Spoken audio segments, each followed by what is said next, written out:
Hi, I'm Snez, personal trainer, healthy lifestyle coach, and your guide to feeling your best. This podcast is a segment from my weekly radio show, Wellbeing Wednesdays, broadcast live on 88.6 Plenty Valley FM. It's all about sharing real, practical tips to help you move more, eat better, and live healthier without the overwhelm. Let's dive in, shall we? So today I wanted to dive into a phrase that you've probably heard, use it or lose it. And here's the truth. It's not just a saying, it actually does occur in our bodies. And we're going to unpack today what happens when you stop exercising and you just feel like your body is changing and you can't do the things that you used to do. And you can reflect back on a time where you were more active and you felt like, I was so fit back then and I was so strong, but now that's all gone. And your body is incredibly responsive. It's not just aging, but it's adapting all the time. And what that means is that it will either adapt to you sitting on the couch or doing limited activity, or it will adapt to you getting out there, doing long walks, strength training, stretching through a yoga class. The body is continuously responding to whatever stimulus and stress you are placing on it.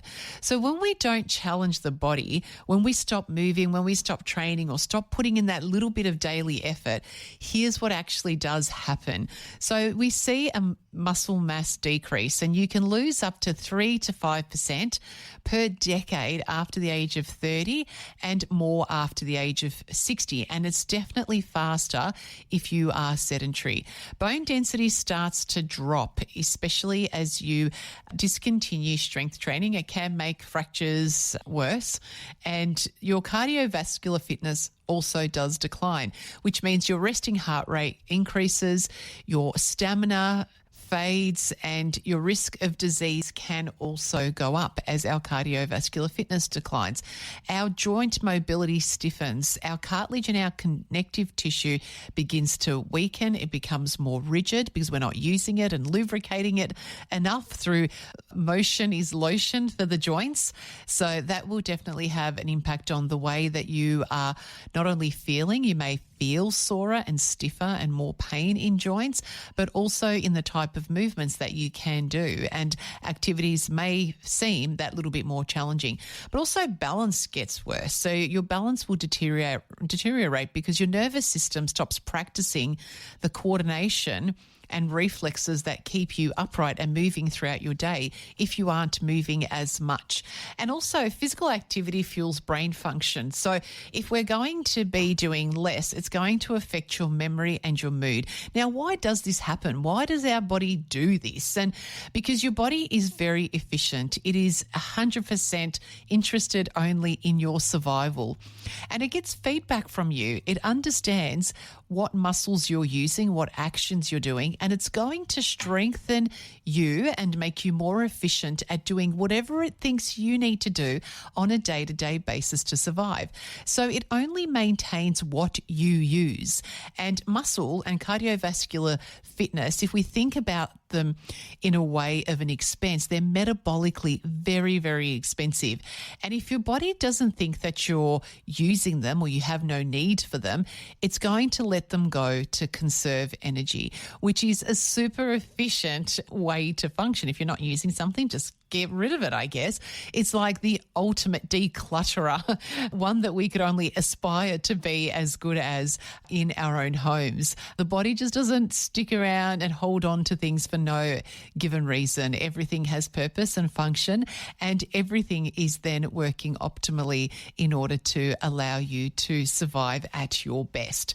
So the most beautiful part is that same adaptability that made you lose some of that function, some of that fitness, mobility, strength, is also the key to getting it back. So your body doesn't need perfection to respond. It just needs signals. So a signal, if we think about what would stimulate your body to rebuild some of that muscle, to rebuild some of that cardiovascular fitness, to lubricate those joints, to make some of those neural connections again, the signals are things like a strength session once or twice a week, a walk every day, power walk a little bit more, and the cardiovascular fitness will respond in a much more favourable way. But doing some body weight squats or resistance bands, start doing some gardening, start climbing a ladder or something like that. Just asking your body to do a little bit more than what it's used to will awaken a chain of events, because the body starts to recognize that in order for you to be survive in this new lifestyle, this new movement that you're doing, and the body doesn't understand where you are and what you're doing or why you're doing it, it only connects that to your survival. And this is the part that I really, really love, because people often think that they're too far gone, but the research tells us otherwise. And muscle adaptation can begin within as small a time frame as 2 to 3 weeks of consistent training in all age groups. And when we're talking about consistent training, that's just doing even 1 session a week or 2 sessions a week. And it's really interesting. I have an intro program with new people starting with strength training, and they will always say it to me. They'll say, Snez, I don't know if it's just my imagination, but I'm just feeling stronger. I feel more toned. And I'm like, yes, it's not your imagination. It absolutely happens that quickly, and it's so awesome. But there's also cardio improvements, like your resting heart rate will lower. You have a better oxygen uptake. And again, that can just happen in 10 to 14 days of introducing some cardio type of exercise. Your mobility and your flexibility can increase in as little as 1 week with some stretching or movement at least 3 or 4 times a week. So you might not look drastically different right away. And I think that's that's the big thing that can be a deterrent, especially because a lot of the time we are trying to make some of these changes to also look better in our clothes, but you'll feel the shift in your body, in your energy, in your posture, in your sleep, in your confidence to go throughout your day, in your mental clarity and your positivity. So here's something that you can try this week just to try and shift that dial in the direction of making change and improving your strength and your cardiovascular fitness. So pick 2 simple movements. It could be squats and push-ups on the wall or push-ups on the floor. It could be anything. And do 10 repetitions of those 2 exercises 3 times a week. Then in 2 weeks, maybe do 12 repetitions and maybe do them twice through. And that's progressive overload, where we're basically telling our body, hey, I still need this. Keep continuing to build. Because in a couple of weeks' time, or maybe in a month's time, if you're doing those same 2 exercises at 10 repetitions each, your body will improve initially until it's capable of achieving those movements. And as I said to you before, it is very efficient. So it will stop there and it'll just maintain where you're at. So what we want to do is we want to progressively overload or continually challenge the body. So it's forever thinking, oh, okay, I need to continue to improve because clearly the effort is greater than what I'm capable of achieving.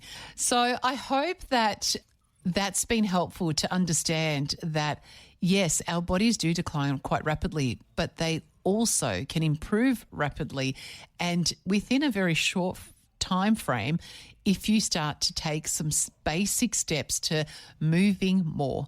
And what you start using again, even gently, even consistently, you will begin to regain. And your body is always listening. It's always paying attention. It's always looking out to find a trend of the things that you're doing consistently, because they're the things that it recognizes as functions of your survival. So even if it's been weeks, months, or years, your body will meet you where you are. And if you just begin, and if you need any support, go out there, take the first steps, get the support that you need and start taking some steps forward.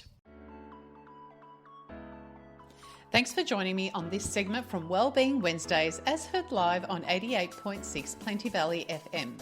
If you enjoyed this episode, share it with someone who might find it helpful and subscribe so you never miss a show. Want to catch the live broadcast? Well, you can tune in Wednesdays from 12 till 2 p.m.